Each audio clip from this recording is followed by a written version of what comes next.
Welcome to our YouTube channel invest money. Friends, mutual funds की अगर हम बात करते हैं तो रिटर्न यहाँ पर आपको काफ़ी बेहतरीन मिलता है। वो लोग जो म्यूचुअल फंड से कम पैसे निवेश करके एक बड़ा फंड बनाना चाहते हैं, जिनका टारगेट है 1 करोड़ रुपये फंड बनाने का, लेकिन वो पैसे भी कम निवेश करना चाहते हैं, तो उनके लिए कौन सा फंड ज़्यादा बेहतर रहेगा? क्योंकि अगर हम निवेश की बात करें तो जो लोग निवेश करते हैं वो सब अलग अलग होते हैं। यानी कि बहुत सारे लोग ऐसे होते हैं जो अपने कम पैसे पर रिस्क ले सकते हैं और जो कम टाइम में एक बड़ा फंड बनाना चाहते हैं। लेकिन बहुत सारे लोग ऐसे भी होते हैं जो अपने पैसे पर रिस्क लेना नहीं चाहते और वो थोड़े बहुत ज़्यादा पैसे निवेश कर सकते हैं, लेकिन वो जल्दी 1 या 1.5 करोड़ रुपए का फंड बनाना चाहते हैं। क्योंकि फ्यूचर के गोल सबके हैं, सबको निवेश प्लान करना है। लेकिन म्यूचुअल फंड की अगर हम बात करते हैं तो यहाँ पर प्लान मिलते हैं 4,500 से ज़्यादा आपको, लेकिन किस प्लान के अंदर आपको पैसे को निवेश करना चाहिए? अगर आप अपने पैसे पर कम रिस्क लेना चाहते हैं, आप ज़्यादा रिटर्न म्यूचुअल फंड से एक्सपेक्ट नहीं करते हैं, आपका टारगेट है कि हमें 15-16% का रिटर्न मिल जाए, लेकिन हम यहाँ पर पैसे निवेश करके एक बड़ा फंड भी बना लें, तो दोस्तों आज हम आपके लिए टाटा का एक ऐसा फंड लेकर आए हैं जिसके अंदर आपको 15-16% रिटर्न मिल सकता है।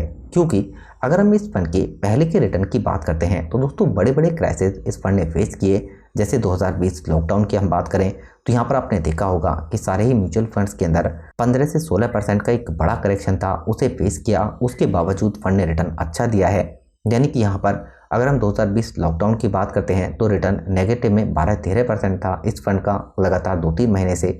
लेकिन उसके बावजूद यहाँ पर अगर फंड की अगर ऑल टाइम के रिटर्न की बात करते हैं तो फंड ने 16% से ज़्यादा का रिटर्न दिया है। यही वजह है कि अगर आप इस फंड में कम पैसे निवेश करते हैं और उससे एक बड़ा फंड बनाना चाहते हैं तो आप एक अच्छा फंड भी बना सकते हैं कम रिस्क के साथ। क्योंकि म्यूचुअल फंड्स में अगर हम स्मॉल कैप की बात करें या फिर मिड कैप की, तो यहाँ पर आपके पैसे पर रिस्क बहुत ज़्यादा हो जाता है, क्योंकि पैसा निवेश किया जाता है स्मॉल कैप कैटेगरी के अंदर। लेकिन फ्रेंड्स, अगर हम बड़े फंडों की बात करते हैं, जैसे कि हम टाटा का जो फंड लेकर आए हैं, यह है टाटा एथिकल फंड। यहाँ पर दोस्तों जो पैसा है वो निवेश किया गया है बड़े स्टॉकों में, और दोस्तों ये ऐसा फंड है जिसने रिटर्न भी काफ़ी बढ़िया दिया है। अगर हम ऑल टाइम की बात करें तो फंड का रिटर्न 16.34% है। दोस्तों ये रिटर्न कंपाउंड है। अगर आप इसे कंपेयर करेंगे बैंक एफडी के साथ तो यहाँ पर ये रिटर्न कई गुना ज़्यादा होता है। लेकिन अगर हम पिछले 5 साल की भी बात कर लें तब भी फंड का रिटर्न 20% से ज़्यादा है। 1 साल की बात करें तो फंड ने 19.41% का रिटर्न, लास्ट 1 ईयर की भी बात कर लें तब भी फंड का रिटर्न 29% से ज़्यादा है। यहाँ पर अगर आपको फंड में सिर्फ 16% का रिटर्न मिल जाता है, यहाँ पर आप एक बार लमसम निवेश कर देते हैं 2 लाख रुपये। 2 लाख रुपये अगर आप एक बार निवेश करेंगे और 16% रिटर्न अगर आपको मिलता है, यहाँ पर हम ज़्यादा की बात नहीं कर रहे। अगर आप 7 साल तक यानी कि 7 ईयर तक पैसे को यहाँ पर निवेश करके छोड़ देते हैं तो इससे आप 5,65,000 रुपये तक फंड बना सकते हैं और 2 लाख रुपये पर रिटर्न आपको 3,65,000 का मिल जाएगा। लेकिन अगर आप 14 साल तक पैसे को निवेश करते हैं तो 2 लाख रुपये का निवेश करके आप लगभग 15,97,000 रुपये का फंड बना सकते हैं। रिटर्न इसमें 13,97,000 रुपये का आपको मिल जाएगा। लेकिन अगर आप यहाँ पर 21 साल तक पैसे को निवेश करके छोड़ देते हैं तो इससे अब आप 45,14,000 रुपये का फंड बना सकते हैं और 43,14,000 रुपये का इसमें रिटर्न आपको मिल सकता है लमसम 2 लाख का निवेश करके। लेकिन अगर आप 30 साल के लिए इस पैसे को निवेश करके छोड़ देते हैं तो इससे अब आप 1,71,00,000 रुपये से ज़्यादा का फंड बना सकते हैं और रिटर्न भी इसमें 1,69,00,000 रुपये से ज़्यादा आपको मिल जाएगा। लेकिन अगर हम बात करते हैं उन स्टॉकों की जिसमें इस म्यूचुअल फंड प्लान के पैसे को निवेश किया गया है, तो दोस्तों यहाँ पर ज़्यादातर लार्ज कैप कैटेगरी के स्टॉक शामिल हैं। कुल मिलाकर 58 स्टॉक हैं जिनमें पैसे को निवेश किया गया है। लेकिन अगर हम टॉप होल्डिंग की बात करते हैं तो इसमें Infosys, TCS, Hindustan Unilever, HCL technology, Ambuja cement, Cummins India, Siemens, यानी कि दोस्तों बेहतरीन स्टॉक हैं ये जिनमें पैसे को निवेश किया गया है। लेकिन अगर हम फंड के NAV नेट एसेट वैल्यू के प्राइस की बात करते हैं तो यह 398 यानी कि लगभग 400 रुपये का NAV का प्राइस है।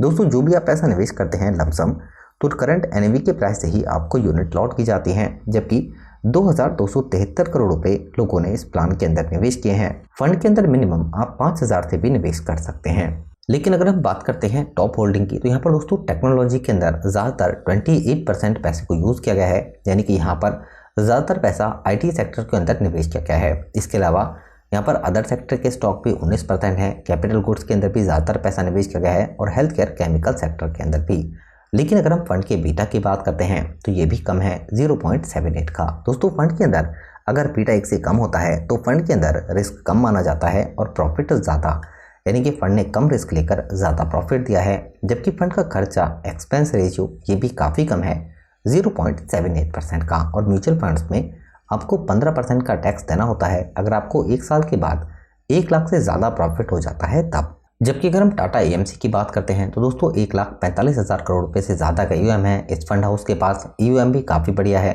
और यहाँ पर एसेट के हिसाब से रैंक भी इंडिया में 14 नंबर पर। फंड हाउस काफ़ी पुराना भी है।